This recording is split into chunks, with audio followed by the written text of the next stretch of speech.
कौन? पे ये वीडियो आपको जुल्म के साए में लब खोलेगा कौन? हम भी चुप रहे तो फिर बोलेगा कौन?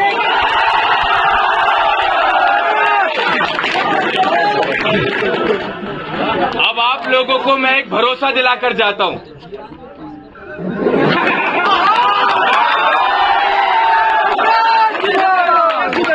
अब आपसे ताकतवर कोई नहीं, लेकिन अपनी ताकत का परिचय हमेशा कमजोर को ताकत देने पे लगाना, कभी कमजोर को मत सिखाना। अपनी ताकत का परिचय रोते हुए के आंसू पोंछ कर दिखाना, अपनी ताकत का परिचय बेजुबान को आवाज देकर दिखाना, अपनी ताकत का परिचय बुरे वक्त में जिसके साथ कोई खड़ा ना हो उसके साथ खड़े होकर दिखाना।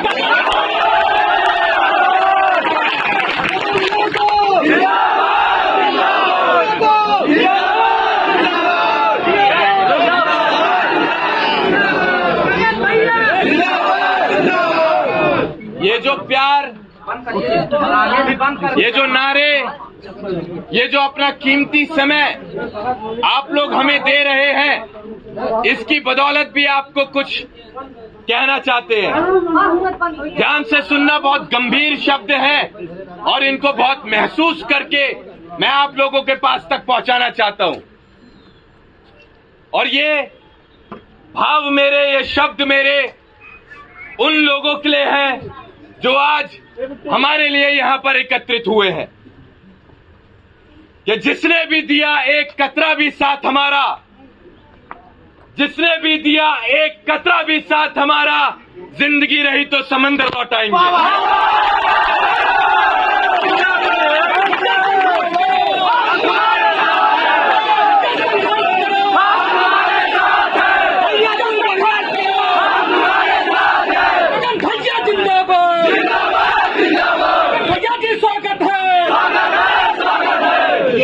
हिंदुस्तान जिंदाबाद, जिंदाबाद, जिंदाबाद। हिंदुस्तान गगन यादव, जिंदाबाद, जिंदाबाद। बोलिए भैया, कहते हैं दुआ करो सलामत रहे मेरी हिम्मत, दुआ करो सलामत रहे मेरी हिम्मत, ये एक चिराग कई आंधियों पर भारी।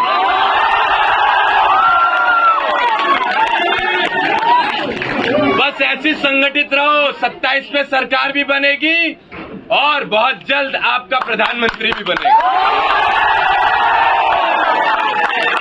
मैं फिर से कहूंगा, हम जातिवाद करने नहीं आए हैं, हम जातिवाद करने नहीं आए हैं, हम अपनों के आंसू पोंछने आए हैं। और हम विश्वास दिलाते हैं, भरोसा दिलाते हैं कि 27 में सरकार बनने के बाद भी हम हर उस आदमी के आंसू पोंछने का काम करेंगे जो सताए जा रहे हैं इन लोगों के द्वारा।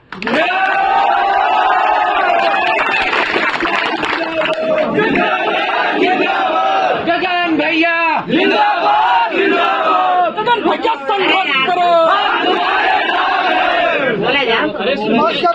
आप लोगों को एक छोटी सी कहानी सुनाना चाहूंगा, ध्यान से सुनना, और ये आप लोगों के लिए है। एक बार जंगल में भीषण आग लग गई होती है और उस आग को बुझाने का प्रयास एक मामूली सी चिड़िया कर रही होती है। वो चिड़िया दूर तालाब की तरफ जाती है, एक बूंद पानी अपनी चोंच में भरती है और उस एक बूंद पानी को उस जलती आग के ऊपर डालने का वो काम करती है। सुबह से लेकर शाम हो गई चिड़िया को यह काम करते करते। शाम को एक बड़े बाज ने चिड़िया को रोका और चिड़िया से पूछा कि बहन, तुम इतनी मेहनत कर रही हो, इतना अथक प्रयास कर रही हो, क्या तुम्हारे एक एक बूंद पानी से यह भीषण आग बुझ जाएगी? तो सुनिएगा साहब, उस मामूली सी चिड़िया ने कितना खूबसूरत जवाब दिया। चिड़िया ने कहा कि जब भविष्य में इस बात पर चर्चा होगी कि जंगल में भीषण आग लगी थी, तो मुझ जैसी मामूली सी चिड़िया का नाम उस जलती आग को देखकर तमाशा देखने वालों में नहीं बल्कि उस आग को बुझाने वालों की गिनती में आएगा। आज उसी मामूली सी चिड़िया की तरह हम भी अपना काम कर रहे हैं। जहां जहां आग लगी हुई है वहां वहां हम एक एक बूंद पानी डालकर उस आग को बुझाने का प्रयास कर रहे हैं। लेकिन मुझे भरोसा है कि बूंद बूंद से घड़ा भरता है। जहां आप लोग हमारे साथ जुड़ेंगे तो यकीनन ये भीषण आग बुझाने में हम लोग सफल साबित हो पाएंगे। आज की तारीख में एक बहुत बड़ी समस्या है बेटा। मतलब बोले लग गया, ऊपर चढ़ गया। आज की तारीख में एक बहुत बड़ी समस्या है। अगर कोई पीड़ित होता है, कोई परेशानी में होता है, किसी के साथ कोई समस्या होती है तो उसकी समस्या का अपने ही कुछ लोग मजाक बना रहे होते हैं। अपने ही कुछ लोग किसी को परेशान देखकर खुशी मना रहे होते हैं। तो उन लोगों के लिए भी एक शायरी तो बनती है कि जलते घर को देखने वालों फूस का छप्पर आपका है। जो लोग एक दूसरे के परेशानी में तमाशा बना रहे हैं उन लोगों के लिए है कि जलते घर को देखने वालों फूस का छप्पर आपका है। आग के पीछे तेज हवा है, आगे मुकद्दर आपका है। उसके कत्ल पर मैं भी चुप था, उसके कत्ल पर मैं भी चुप था। मेरा नंबर अब आया, मेरे कत्ल पर आप भी चुप हैं, अगला नंबर आपका है। तो इस नंबर को अगर आप लोग कटवाना चाहते हैं तो सही समय संगठित हो जाइए। सदियों में कोई नायक आता है जो अपनी लड़ाई छोड़ के आप लोगों की परेशानियों को अपनी व्यक्तिगत परेशानी समझ रहा होता है। सदियों में कोई एक ऐसा आता है। आज अगर आपके बीच है तो उसको कमजोर मत होने देना, साथ ही हाथ बढ़ाना। एक अकेला थक जाएगा, मिलकर बोझ उठाना, साथ ही हाथ बढ़ाना।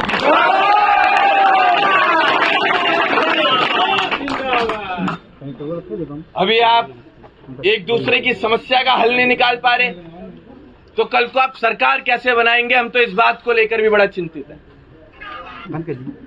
ये कोई बड़ी लड़ाइयां नहीं है, आपने बड़ी समझ ली है।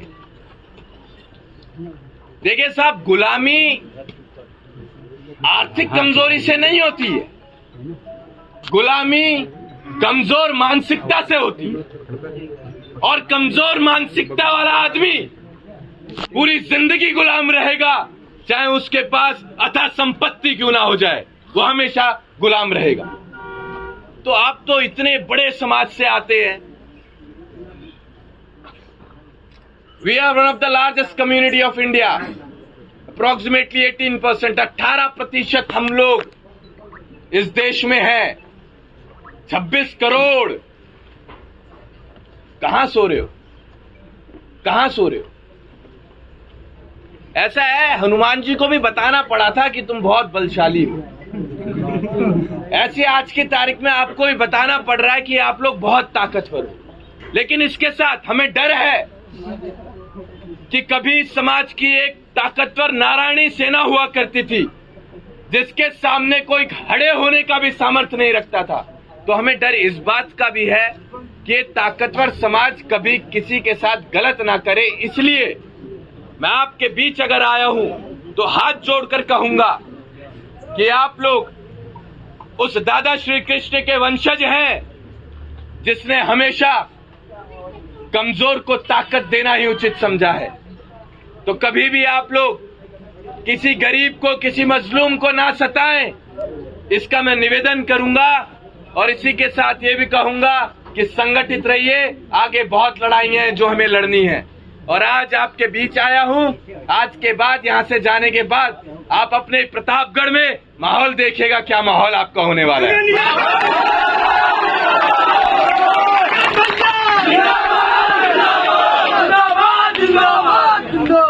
हम तो वो हैं जो चाहे तो जहां की भी कुंडी लगा दें।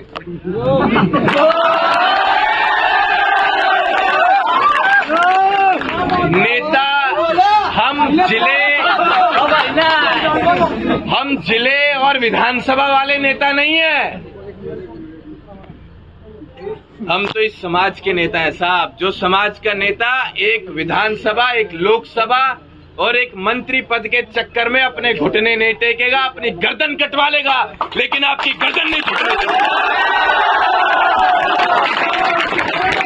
तो गगन यादव आगे आने वाले समय में भी आपको भरोसा दिलाता है कि आपकी लड़ाई को ऐसे लड़ता रहेगा, बिना इस बात का लालच करते हुए कि उसे लोकसभा मिलेगी, मंत्रिमंडल मिलेगा या नहीं मिलेगा। ऐसे आपके लिए लड़ता रहेगा, आपके लिए आपकी आवाज उठाता रहेगा। बस आप इसको कभी भी कमजोर मत साबित होने देना, क्योंकि आज अगर एक गगन यादव कमजोर हुआ तो आप अपने घरों में झांक लेना, आपको दूसरा कोई गगन यादव नहीं मिलेगा। कोई अपने माँ बाप का इकलौता चिराग नहीं मिलेगा जो अपने घर से निकलता हो सिर पर कफन का चोला बांधकर, कोई नहीं मिलेगा।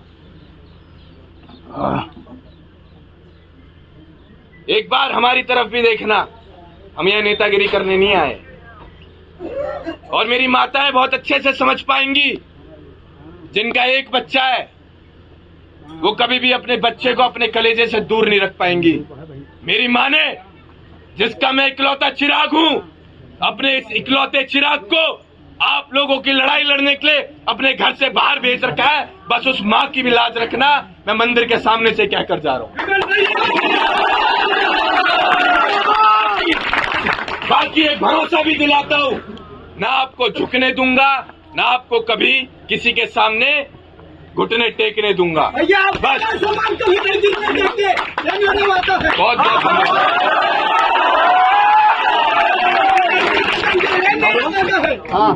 बहुत धन्यवाद। अब बताइए इससे ज्यादा आपको हमसे क्या चाहिए? हम यहाँ आए, आप लोग आए, बहुत बहुत धन्यवाद। अब क्या चाहिए? इससे बड़ा कोई न्याय नहीं हो सकता कि आप आज की तारीख में सब लोग संगठित हो गए। अब तो न्याय आपको सिर्फ उज्जवल यादव के नहीं, बल्कि पिछले भी जो अन्याय हुए होंगे उनमें भी न्याय मिलेगा, और आगे कोई अन्याय नहीं होगा, इसका हम आपके बीच भरोसा दिलाकर हम सिर्फ आज की लड़ाई लड़ने नहीं निकले हैं, हम आगे आने वाले कई वर्षों तक की, जब तक हमारी सांसें चल रही हैं और जब तक हमारी हड्डी में ताकत है, हम तब तक की आपकी लड़ाई लड़ने के लिए निकले हुए हैं। तो आप चिंता मत कीजिएगा, अगर ये सांसें चलती रही तो आपको अब कोई नहीं झुका पाएगा। ठीक है?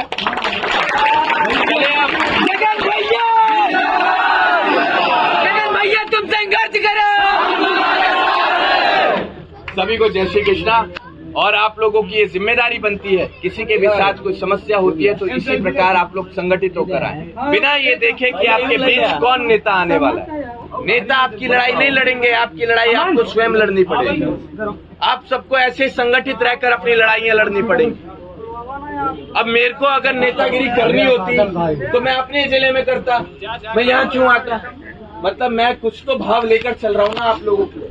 वही भाव अगर आप लोग एक दूसरे के लिए भी लेकर चले तो मुझे यकीनन पूरा भरोसा है कि आप सारी लड़ाइयों में सफलता हासिल करेंगे और ये नारायणी सेना फिर से जिंदा हो जाएगी। बोलो जय श्री कृष्ण।